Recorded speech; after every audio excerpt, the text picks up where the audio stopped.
Are you excited? Because I am super excited. Today, I'm going to talk about a giant, a company generating more than 24 billions in net revenue per year, a company processing more than 164 billions of transactions a year, and a company showing a total volume of transaction of over $10 trillion.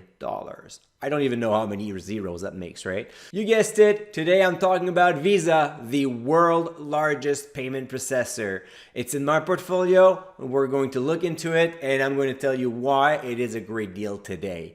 Dividend Growth investors, bonjour. My name is Mike Héroux, founder of Dividend Stocks Rocks and host of this YouTube channel to help you invest with more conviction so you can enjoy your retirement.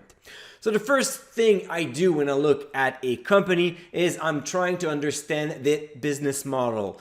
Visa is quite special because we all know what they do, but we all think it's a financial business, which is not. It's actually more like a technology information business and partially affected by financial and also consumer spendings. So what they do is they process transaction. They do not hold the debt that belongs to the financial institution behind Visa. So when you're looking at your Royal Bank Visa, Royal Bank is taking the risk for the credit and Visa is taking the money on that transaction. So we're talking about services, we're talking about data processing, and we're talking about international border cross-transfer volume. So for Visa to make money, what you need is a healthy economy, healthy global economy, because you want consumer to spend in their country, but most importantly, you want them to travel and use those cards, earn those points, and make a lot of transaction offshore.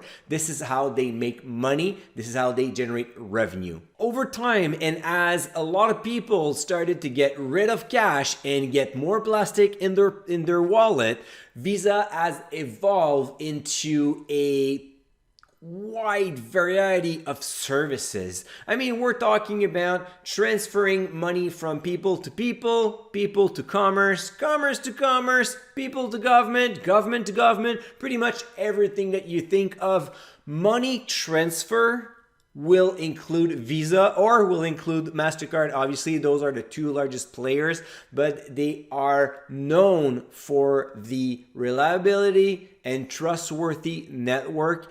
Being the largest payment processor is also a key feature here because they benefit from economy of scale. They are present across the world and it's a lot easier for them to earn those fees, and it's pretty much like a recurring revenue every single day. They know people will buy stuff with their credit cards and it will generate more and more income. Unfortunately, nothing is perfect in this world, and as in my introduction, I told you about 24 billions in net revenue, but I just showed you a graph showing 32 billions. I mean, wow, my kid lost it, right? I'm not even able to make the calculation right. Well, the thing is, they paid last year $8.4 billion to financial institutions. So there's that partnership, Visa or MasterCard. They are nothing if banks or other financial institution don't back their network. So it's really a tech stock depending on the financial industry, and this is why it could get tricky in the future. One of the most important risks for Visa and MasterCard is to see merchant or financial institution getting tired of paying those high fees, because the thing is, whenever you use your Visa card, you're getting points, you're getting rewards, you're super happy because you just use that card and that payment just transfer from one place to another without you doing anything. But the merchant behind it is paying fees. And then the financial services has to keep up with those cards. And this environment is quite fragile at the moment. We have seen last year Amazon trying to cancel Visa payment for its UK territory. They came out with an agreement later on, but it shows you that some merchant at one point, they might say, hey, you know what? We're big enough now. We don't need Visa. We might start our own credit card company, our own system. or we're just going to move towards another system and we don't want to deal with Visa anymore. Obviously, Visa enjoys some iconic brand and a very reliable network. The economies of scale is hard to match, but don't think it's impossible. The second risk you can see for Visa, obviously, higher interest rates will lead to a recession. I know Fed is saying, oh, we're looking for a smooth landing, but you know how it's going to end? It's going to end in the left field. I mean, they are aggressively increasing rates. Same thing in Canada. We can see that a lot of central banks right now are trying to put a brake on inflation, and the best way to do it is to increase rates. Well, if you do that, consumer will stop spending. If you stop spending or stop traveling, well, there you go. Transaction volume will go down. Services on those will go down and Visa will get hurt.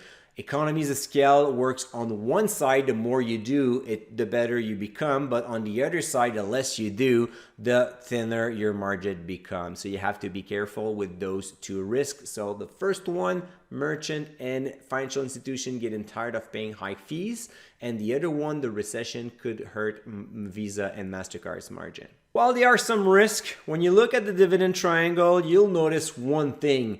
This business is incredibly resilient. We can see over the past 10 years that revenue is going up all the time. And even during 2020, during the pandemic, it went slightly down, but not by that much. Earnings pretty much follow the same trend. You can see that there's two dents actually in the earnings per share trend. The first one in 2018 when there was a tax bill passed by the Trump administration. So that changed a little bit accounting principles for a lot of companies. So that created a dent, but right after it went up.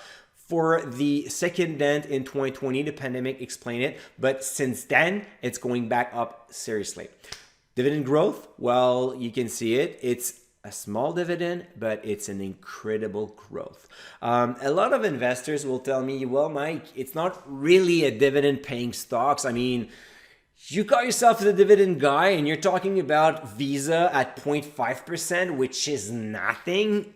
How can I pay my utility bill using Visa? And I'll agree with you, it's not going to be that impressive, but when you look at the trajectory, you see that the company shows a perfect dividend triangle. So revenues, earnings, and dividend are increasing steadily year after year for more than 10 years actually. And when you consider the total return, I mean, 10 years, 500% total return, I can buy that. I'm definitely looking into this one. And as you can see, total return has dropped greatly over the past few months since we are in a bear market, and I just want to put that emphasis on the fact that Visa is not a financial stock, it is a tech stock. Well, it took a big hit for not much reason. I mean, short term, yes, revenue and earnings may hit a plateau. It may decrease a little bit because of the recession. But you know what's following a recession? Well, another economic boom. And this is why you want to look into Visa now. So in 3 years, you feel like a genius. All right, let me know if you prefer Visa or MasterCard. Let me know if you have any other credit card company that you like. Be careful that some others, they do offer financial services like Amex, for example. So it's a bit different in terms of the business model. See you in the comment below. Give me a thumbs. Forward that video to someone who believes that only high yield are good for their portfolio. I'm pretty sure that Visa should be part of it. And yes, it's going to lower your yield, but it's going to boost your return. All right, see you next week. And until the next time, don't forget to stay invested.